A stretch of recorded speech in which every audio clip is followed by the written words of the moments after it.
information contained in this podcast is an expression of opinion and does not constitute investment advice. This is the GoldMoney podcast with Andy Duncan, keeping you up to date with expert opinion on precious metals and the markets.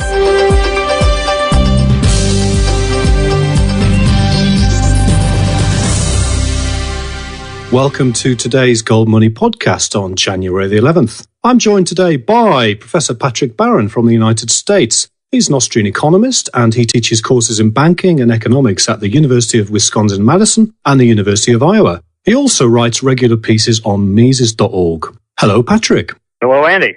Along with Godfrey Bloom, MEP, who I spoke to before Christmas, you would like Germany to leave the euro and take the opportunity of the euro crisis to kind of save itself from the crash of the euro with the creation of a golden Deutschmark. Now, although we've just had Mr. Barroso telling us everything's absolutely fantastic inside the EU, can you explain this plan in a bit more detail to us? Yeah, I'd be glad to. First of all, I think we need to understand why Godfrey Bloom and I are recommending this, and this is because we see that the Euro project is doomed to failure for two reasons. And these are explained very well by a book by a good friend of mine, Philip Bogus, of King Juan Carlos University in Madrid, who wrote a book called The Tragedy of the Euro, which is a kind of a play on words for an economic concept called tragedy of the common. A tragedy of the commons occurs when a resource is commonly owned.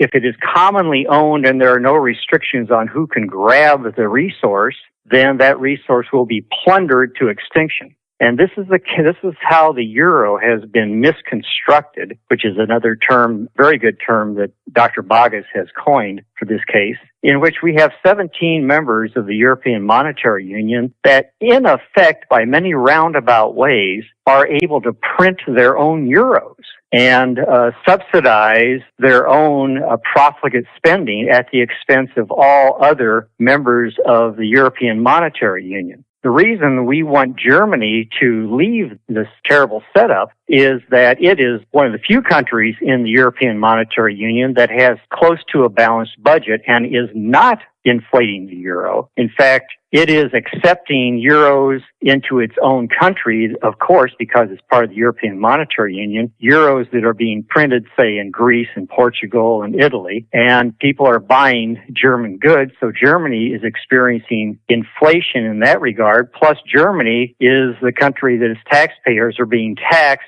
to provide the biggest bailouts, or the biggest chunk of the bailouts that the European Monetary Union is sending through its, I think they call it their stability fund, European Financial Stability Fund, which is just another way to force Germany to take real resources and funnel them to the rest of the European Monetary Union countries. So we have a case here in which the worse your budget deficit is, the more you benefit because you can grab resources from other countries, mainly Germany. And that's why we say this process has to stop so that Germany itself is no longer plundered. Now, your plan might have some merits, especially to people like us who believe in gold and Austrian economics. But I've been speaking to Professor Hulsmann recently, a German professor, and Professor Polleit, another German professor. And they both think this is extremely unlikely that Germany will leave the euro for two different sets of reasons. Professor Hulsmann, because he sees no political will in Germany, no group of people prepared to raise a political party to back the measure for whatever reason. A lot to do with kind of Second World War guilt problems and so on. And Professor Polleit thinks the German people won't leave the euro because of what he calls collective corruption, whereby the German people are addicted, like many other people around the world, to easy government spending funded through taxation, borrowing and inflation. So given that we have all these potential problems and we have these two German professors who say that it's not going to happen, how do you think we can overcome that hurdle and actually get towards an independent Deutschmark or possibly even a gold Deutschmark? What Godfrey Bloom and I are saying is not that we recognize that there are powerful voices in Germany that recognize this, although there really are powerful voices, especially in the banking sector.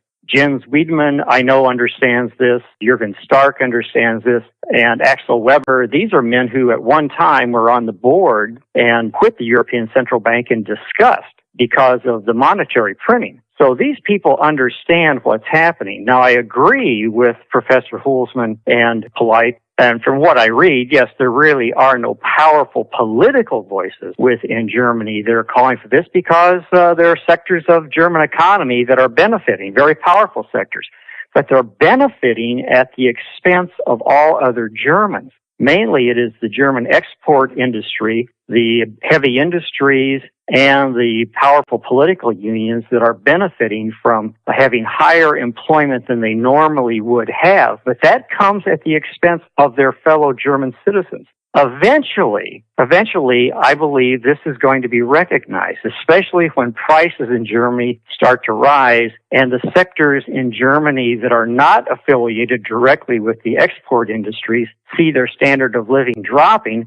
Then they're going to start demanding of their political leaders of what in the heck is happening. They're working very hard. They're working long hours. They're working longer into their lives than anyone else in Europe, and yet their standard of living is falling. So when that happens, I think then you're going to start to see a smart political group that will arise and explain to the people what's happening. And that's what Godfrey Bloom and I are saying is let's don't wait until things are that bad. Let's recognize right now what's happening. Let's educate the people and tell them this is what's happening and this is why Germany has to get out of the European Monetary Union, reinstate the Deutschmark, and preferably go the additional step and tie it to gold and end this folly of fiat money. Even if, though, we could get 100% of the German people to agree with you and Godfrey Bloom, especially on the gold side as well as the Deutschmark side, aren't there then going to be external pressures? I seem to remember in the tragedy of the euro, Professor Bagus basically said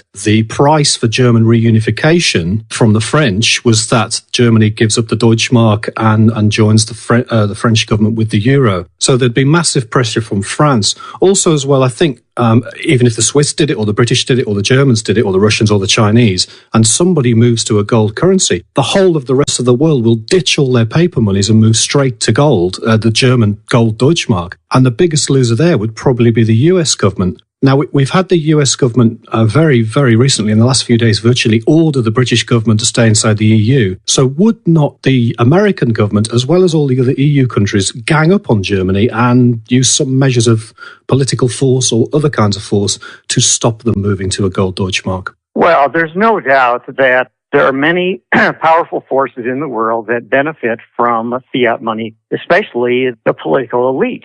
And they're not going to want this to happen. And the United States is going to be the biggest loser. But that's because the United States has been benefiting the most from being able to print dollars by the train loads and force them on the rest of the world. This has got to stop. Now, Germany's action to leave the European Monetary Union, reinstate the Deutschmark, and tie their Deutschmark to gold, if they would, is a non-coercive act. They are a sovereign nation. They have every right to do this. They're not forcing anyone to do anything. They're saying this is what we, the German people, the German government is going to do. Now, I don't think France is going to like it, but France is not going to invade Germany. I don't think the United States is going to like it. We're not going to storm the Bundestag and arrest all the legislators who agree to this. We may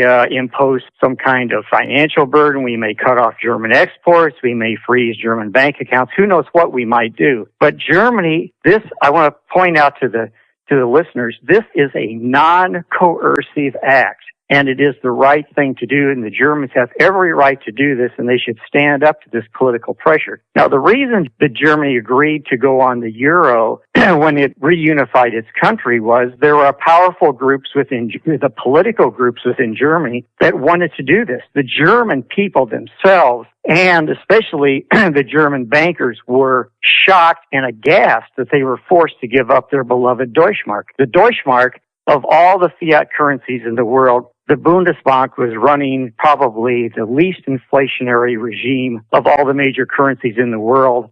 And the Deutschmark had steadily gained in value against all currencies for decades. So this created sort of envy in the part of the rest of the world, especially among the French, who said, They wanted to destroy this. They wanted Germany to have to give up the Deutschmark, because if they kept the Deutschmark, eventually the rest of the world's currencies would depreciate so much against them that they would have to strengthen their own currencies. The only way they could do that is to give up their welfare state. They do not want to give up their welfare state, but they're going to have to do it, or otherwise their economies are going to collapse.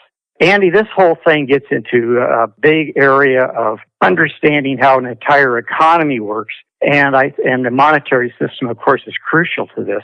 But the longer that we go on with this folly of world fiat currencies and zero interest rates and printing money till the cows come home, the worse the inevitable crash is going to be. So Godfrey Bloom and I are saying, let's recognize right now what's going on. And we are in the unique position of having one major country in the world that through a non-coercive act can put an end to all of it and start what I would consider a cascade of virtuous-like actions where all the world would eventually go back onto the gold standard, and we would be back to sound money, and we would again start having progress.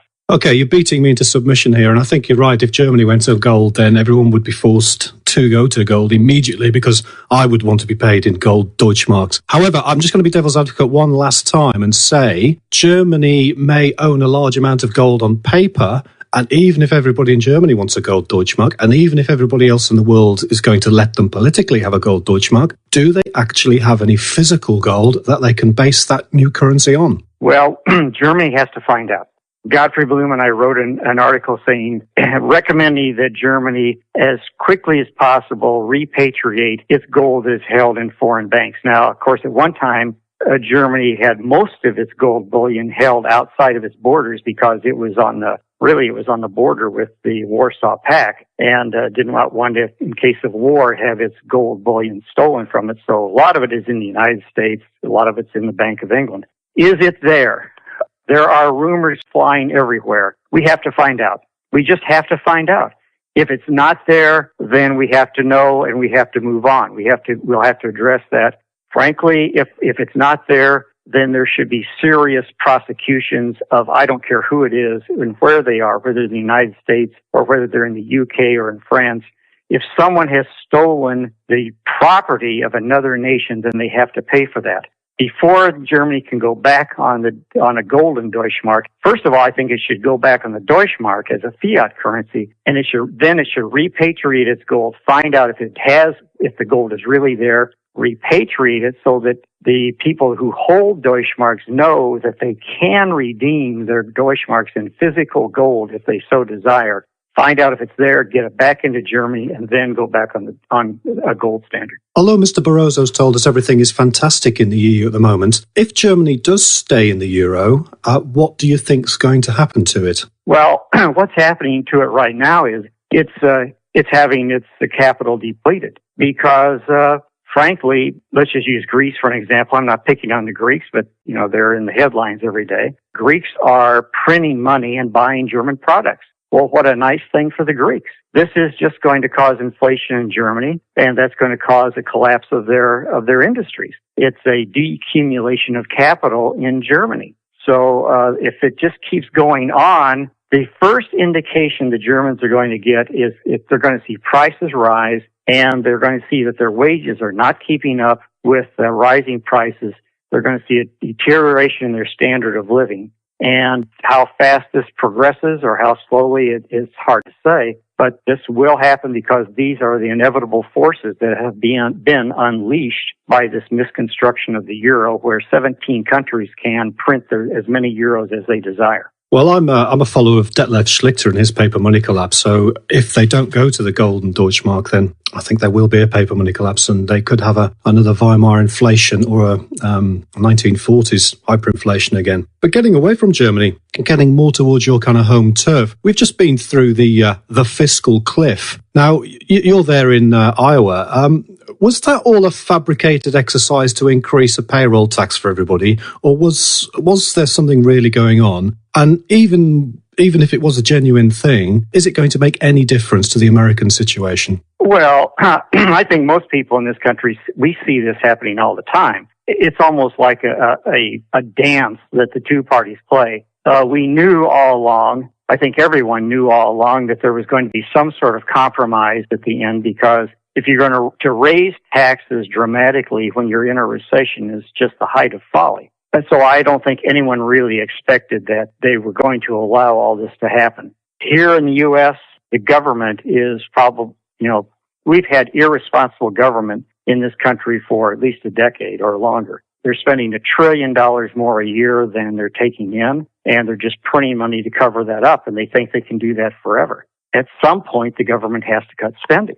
They just keep looking at the deficit, saying, well, we need to cut the deficit. Well, one way you can cut the deficit is to raise taxes, which is what the fiscal cliff was all about. Of course, the other way to raise taxes, the beneficial way to reduce the deficit is to cut spending. And the government just is addicted to spending money. And this is, again, Andy, this is another sort of inevitable consequence of fiat money regime, because no one ever really feels the real discipline of running a balanced budget. Because when you're on a gold standard, which is a true representation of an economy's ability to produce, then you only have so much gold that the people are willing to grant to you, either through taxes or through honest borrowing. But when you have the printing press, or in today's technology, you have a computer button that you can push and produce $1 trillion of spending at the push of a computer button, no one in government ever feels that they have to not spend the money or cut back on anything. But this is another reason that the world has got to get out of this fiat paper money syndrome. I agree with Detlef Schlichter that it's all going to collapse if we don't get it fixed pretty quickly. But speaking of $1 trillion, I read a remarkable article this morning by Paul Krugman about a $1 trillion platinum coin to be issued by the Treasury, taken in by the Federal Reserve to then issue $1 trillion on the basis of this $1 trillion platinum coin.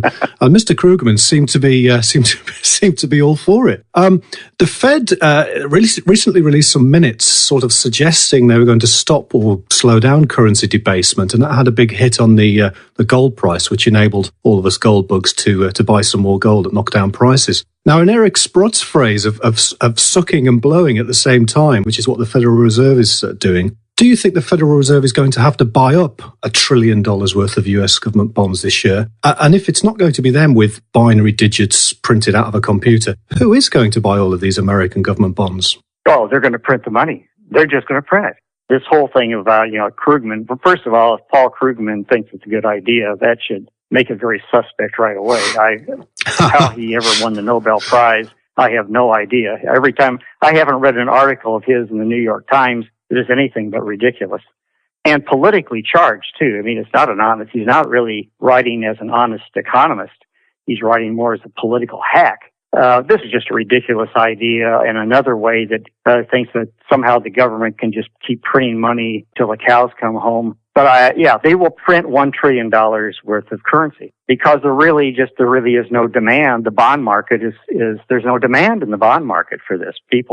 Who wants to buy a 10-year government bond that's going to pay you less than an inflation rate? I mean, that's ridiculous. Nobody's going to buy that. So this has to come to an end, and the sooner the better. Now, when it does come to an end, do you think that the dollar will have to go back to gold and we can watch the James Bond Goldfinger movie again with confidence? Yes.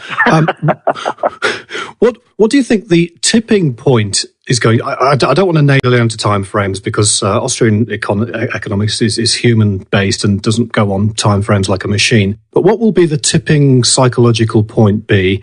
And after we move back to a gold dollar link again of some form, whatever that is, what do you think the gold dollar price will be roughly? Oh, now this is really interesting. The tipping point is really impossible to say. However, what usually happens in cases like this is it's something that is not on our radar screen, and sometimes it's something that we don't really equate directly with the problem at hand, but it will be something that will weaken the confidence of currencies around the world. What that might be, it might be, a war between India and Pakistan in Kashmir. It might be some sort of shooting war between Japan and China, who have claims against the same uninhabited islands, which sounds incredible that they're doing this. It could be something like that, or it could be something we're not even thinking about, but it'll be something that will weaken the confidence of the people in their currency. Now, you ask about, well, what would the price of gold go to. This is incredible, and if your listeners have a piece of paper at hand, they can just write these numbers down. But the United States, for decades, has claimed that it owns 262.5 million ounces of gold. Okay, that's how much gold the United States government owns. M2, which is the widest measure of money in the United States, is at $10 trillion. So, what would the price of gold have to be? What would the Fed have to set the price of gold at so that it would not run out of its 262 million ounces of gold if it started accepting dollars for people who wanted to reclaim, cash in their dollars and take the actual gold? So you divide 262 million, that's ounces of gold, into $10 trillion, and you come up with a staggering $38,000 per ounce. $38,000 per ounce.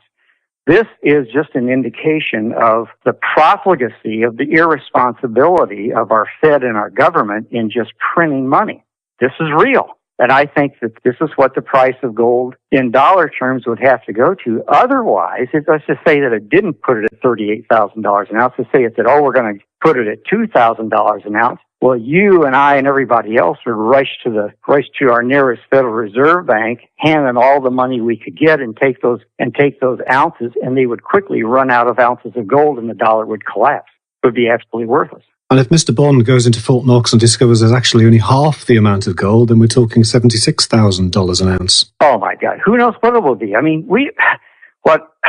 right now we're afraid. There's a smell down in the basement and we're afraid to go down there. We're afraid what we're going to find. But I say we're going to have to go down there and find out what's down there. I mean, we just have to end this. We have to know what we really have, who really owns gold, and we've got to get our governments to stop enslaving us with their constant printing of fiat currency. I suspect it'll be a lot of gilt-edged IOUs from various people in Asia. Anyway, it's been fascinating talking to you today, Patrick. Is there any way our listeners can find out more about you and your work? I do have a blog. It's patrickbarron.blogspot.com. That's www.patrickbarron.blogspot.com. And for those of us in England, that's Barron with 2 R's rather than our usual one as well. Yes. Thank you very much for your time today, Patrick. It's been great talking to you, and I'd like to wish you a Happy New Year. Well, Happy New Year to you, Andy. My pleasure. Subscribe to the Gold Money newsletter at www.goldmoney.com to receive email updates on new articles, videos, and iTunes podcasts from our Gold Research section.